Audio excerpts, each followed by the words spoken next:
You're listening to an Airwave Media Podcast.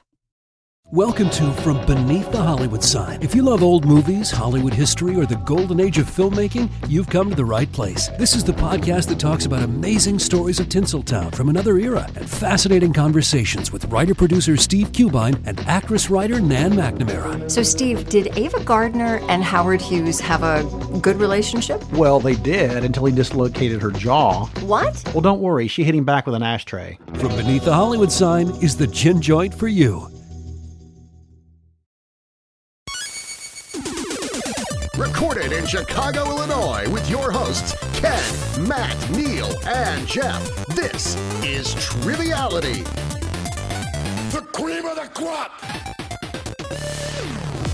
Hello and welcome to Triviality, the game where a lack of seriousness meets a little bit of knowledge. My name is Neal, and this is week 2 of our Star Trek trivia tournament. We had a very wonderful episode. If you haven't heard the first one, please go back and listen to it. But we have a brand new set of competitors today. But let me start with my co-host, Jeff, who is here. How are you, Jeff? I'm doing very well. Thanks for beaming me up to the studio via Skype.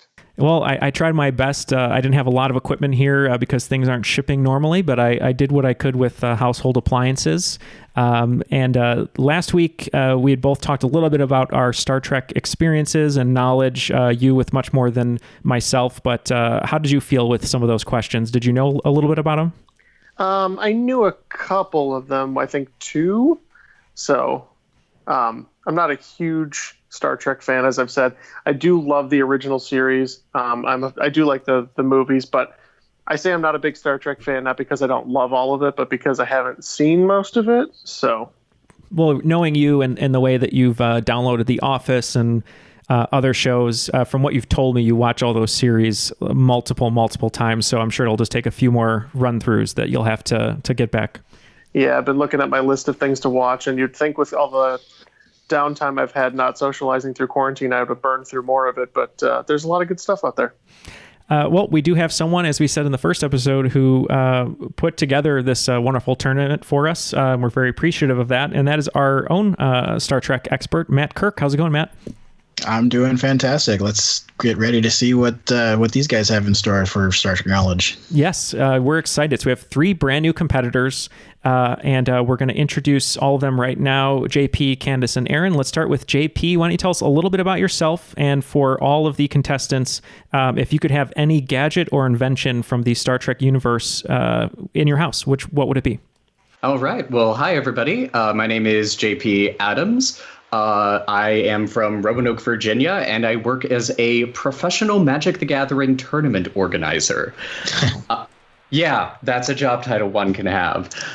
So that's what I do in that's my full-time gig. I also run a very small trivia podcast as well. Name of that is The Geek Bracket. You can find that pretty much anywhere where podcasts are sold. But yeah, girl, work. That was Matt with his magic card, and Jeff is probably foaming at the mouth as well.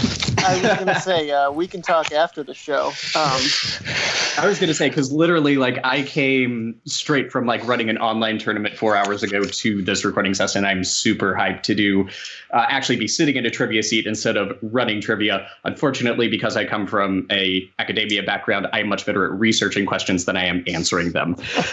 That being said, gadget I would like in my house, I'm going to go with the holodeck. I really enjoy the advances that have happened in VR recently, but we aren't at that point where you can have literal photorealistic stuff all around you, and just being able to recreate and interact with all those things. I think the holodeck would definitely be what I would have to choose. That's a great answer. Well, we appreciate you being here today, and you said the podcast was The Geek Bracket? Correct. You can find The Geek Bracket pretty much anywhere. Awesome. Well, thank you. Let's move on to Candice. Why don't you tell us a little bit about yourself and your gadget or invention? Yes, my name is Candice Schoth. I live in Bangor, Maine. I work in the public sector, and my favorite invention, the one I'd like to have from Star Trek, is a replicator. Ooh, that's a good answer. Well, we appreciate you joining us today, and good luck with the competition. And finally, our last competitor of the day is Aaron. Why don't you tell us a little bit about yourself? Some people may have recognized you from Bloodsport, but maybe they haven't seen you before. So tell us a little bit about yourself. Sure. My name's Aaron Hall. I last time I talked to you guys, I was in Lincoln, Nebraska. I've since moved to Kansas City. I'm working as an audio engineering developer and manager we're making car stereos. Nice. That's been my gig, like making audio-centric things. And so making car stereos is pretty fun. Like you said, I've embarrassed myself previously on this show. It's not a great showing, and I'm not one bit sad that the previous taping of this was lost. I was pretty embarrassed by the whole thing, but it was kind of a bloodbath. Yeah, I was pretty sad about the whole thing. So maybe I sabotaged it because it was pretty embarrassing. Yeah, we did get a weird virus email, and it only deleted the Star Trek episode for some reason. Sorry about that, but I think, as I said before, I'm just here for fodder. I'm an avid consumer of Star Trek, but when it comes to the trivia, boy, I cannot just pull that stuff out of thin air. So I would take as an invention a transporter. I'm an old guy that can't hardly walk around, and I would like being able to just be transported from one spot to the other. And possibly chaperoned by Jason Statham, right? Hopefully. Yeah. We'll see. I can only put other references from movies that I know things about because I'm not the best when it comes to Star Trek knowledge. But Matt, once again, you have the keys, you have all the questions, you have all the answers. We're excited to hear them. Let's get started if you're ready. All right. Welcome back, guys. And good luck to all of your competitors. And here we go with question number 1. Who said the following line from The Undiscovered Country? Perhaps you know the Russian epic Cinderella. If the shoe fits, wear it. I guess I'm in. Okay. Let's start with JP. I'm pretty sure this was an original series movie, but I'm not familiar with original series whatsoever. So I went with a safe bet and just said Spock. Okay. Let's move on to Candice. Chekhov. And Aaron. I said Korg. Well, Candice picked up on the clue, Russian. Perhaps you know the Russian epic Cinderella. If shoe fits, wear it. That is Pavel Chekhov is the correct answer for that one. Nice job. All right. Okay, moving on to question number 2. Name both of Chief O'Brien's children as seen on Deep Space Nine. We're just looking for the first name, obviously, because their last names are both O'Brien. All right. Well, let's start with JP then. What did you say? I had no idea. I figured one was probably for his wife's side. One was probably for Chief O'Brien's. I put Keiko, and then after I locked in Keiko, I realized that's his wife. And then I put Lyle for the other one. Okay. Let's go to Candice. I put Molly and Yoshi. All right. And Aaron. I just thought they were M names, so I said Mindy and Marcus. All right. I'm going to make a command decision here. I'm going to give credit to Candice because she got 1.5 of it. Molly O'Brien is his older daughter, and his son was actually carried by Kira Nerys. So they tacked her family name onto the beginning of the name they had chosen for him, and they named him Kira Yoshi. So credit for Candice on that one. I agree. Yep. That was great. Okay. Moving on to question number 3. Name 2 of the 3 scientific luminaries that were simulated in Data's holographic poker program, one of whom was still living and portrayed himself. Yeah, I know the one who was still alive was Stephen Hawking, and I'm just trying to settle on who I want the other one to be. I feel like I remember a white hair afro in there. So I want to say Einstein was the other one. So I think I'm going to lock in with Hawking and Einstein. Okay, let's go to Candice. Stephen Hawking and Isaac Newton. And Aaron. Stephen Hawking and Einstein. All right, we got points all around. Between all of you, you got all 3 of them. It was Einstein, Newton, and Hawking. Yep, those were the 3. Nice. All right, moving on to question number 4. According to Spock, what do the needs of the many outweigh? There are 2 possible answers. All right, I'm locked in, Neil. Oh, wait, I'm not playing. I was just happy to know one. I threw Jeff a bone. Yay. Yeah. I think I'm locked. I'm also going to go ahead and say I'm locked. I'm locked. All right, everyone locked in. JP? Went with needs of the few seemed straightforward enough. Okay. And Candice? The needs of the few. Aaron? The needs of the few? All right, can I take a guess, Matt? Sure. As to the other one, I believe it's the needs of the one. Those are the 2 correct answers. Yep, points all around. Nice job, everybody. All right. All right, I'm going to retire with a perfect score. Yeah. See y'all in the final. Kidding. All right, moving on to question number 5. The NX-01 Enterprise was initially outfitted with how many shuttle pods? Just as a random aside, I always feel like in every movie or TV show, there's never enough shuttle pods. You always need a pod, and there's never enough, or it's not working for some reason. Unless you're on Voyager and they just, can make them out of thin air because they went through about 37 of them. I have a guess locked in. I also have a guess locked in. Same here. Okay, let's start with JP. Went with 3. All right, Candice? 2. And Aaron? I said 3. Again, Candice is picking up points for this one. It is 2 shuttle pods. All right, so let's do a score update. We're going to go to Jeff for that. Let's see what the scores are at this point. All right, thanks for that, Neil. After 5 questions, we are looking at JP and Aaron with 2 points apiece, and Candice 5 for 5. Ooh, worthy competitor here today. All right, let's move on to question number 6. What Star Trek Generations guest star reportedly became so enamored of one of his lines that he had it inscribed on a pocket watch? And no points if you can give me the line, but, nerd cred. I think this is sort of an apocryphal story. Like, it came up in some article somewhere, but then, there was never any, nobody went back for verification. But it showed up in multiple sources. So I'm actually going to go back and read the whole question and stick that line in there so that maybe it'll help you guys out a little bit. What Star Trek Generations guest star reportedly became so enamored of the line, "Time is the fire in which we burn," that he had it inscribed on a pocket watch?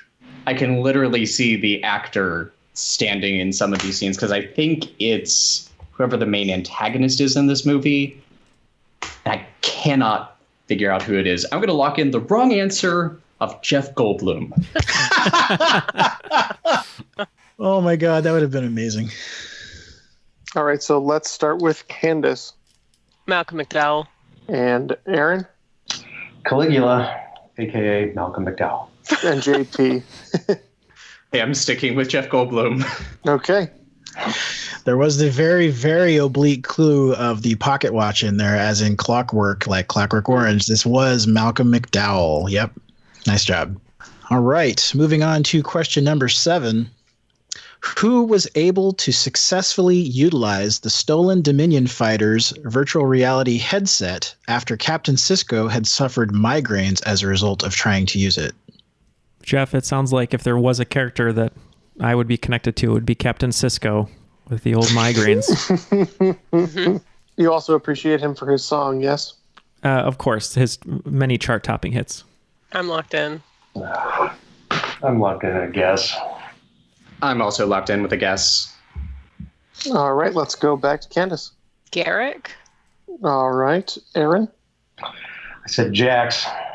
And we'll round it out with JP. I went with Nog. All right. Well, they tried it because they had seen Gul Dukat use the same technology earlier, and they figured, hey, he's a Cardassian. Garrick's a Cardassian. Yeah, that should work. Yes, it was Garrick. He was actually able to pilot the ship. Yep. Nice job.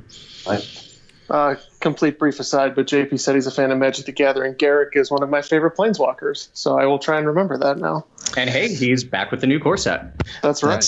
That's Garrick with 2 R's and a U. Did you say that he was back with a new corset? Yes, that is exactly what he said. Beautiful when she is snatched in that thing. Oh, man. Good stuff. All right. Moving on to question number 8. Who was Worf's first love and the mother of his son, Alexander? This is one of my favorite all-time characters. Yeah, I can't think of this character's name. I can only picture the actress because she was in some other characters as well, which doesn't help at all. I'll say Kalis. 100% wrong. All right, Aaron answered with Kalis. We're going to go to Candice Kalar. and JP. If you're going to be wrong, at least go with something close. I locked in with Jadzia Dax, knowing that was the follow-up. I think she was technically his foster mom, but or stepmom, I guess. But no, this was before there was B'Elanna Torres, played by the inimitable Susie Plaxon. This was Kalar. Nice job, Candice. Yeah, Susie Plaxon had some big Lauren Bacall energy playing Kalar, and I lived for it. It was great. All right, moving on to question number 9. What woodwind instrument of Harry Kim's did he forget at home before his initial posting aboard Voyager? I'm locked in. I'm locked in. I don't really know, but I'm going to say flute. All right. So Aaron says flute. Candice, what'd you say? Clarinet. And JP. As a former music teacher, I should know that this is a clarinet. That's right. Points for JP and Candice. It was a clarinet. Nice job. And 2/3 of the way through here with question number 10. What is the only type of chocolate that actress Marina Sirtis professes to actually enjoy, unlike her character, Deanna Troi? I was trying to decide between if you were trying to ask for a type of, you say type, so I'm going to say milk chocolate. And Candice? Dark chocolate. JP. I also went with dark chocolate.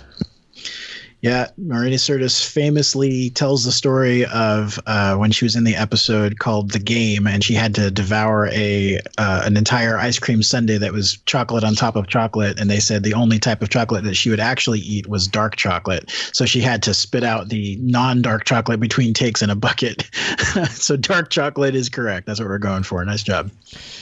Awesome. Well, 10 questions in. Looks like Aaron has 3 points, JP has 4 points, and Candice is batting perfect with 10, which already guarantees her a spot in the final. So our other competitors are playing for that wild card. But great game so far, everyone.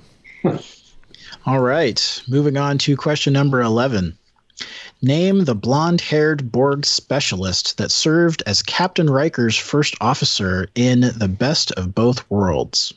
Yeah, no, I don't even have, I'm not going to be able to come up with a reasonable guess. It's just the really, want to cut back talking to her, and so they had a lot of arguing, and that was fun. And so I will just say Becky. Okay. Locked in with Becky. Let's go to JP. I also did not know, so I figure let's go with Commander Johnson. Okay, and Candice. Shelby.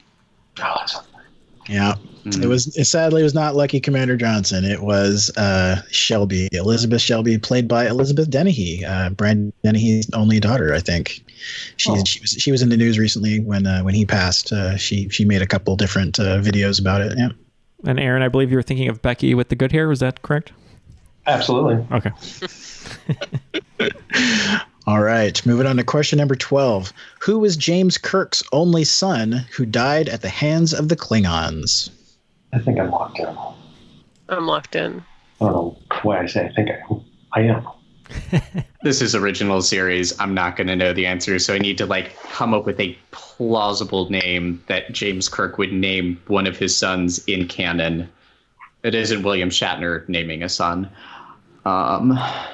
Let's go with Nathaniel. All right. JP in with Nathaniel. Let's go to Aaron. Said David Marcus. And Candice. David. I didn't know if you needed the last name. I only came up with the first. That's good enough. I didn't specify. So, yes, we're looking for David Marcus. He was the offspring of Kirk and scientist Carol Marcus, as seen in Star Trek II, and he was also in number 3. She was not.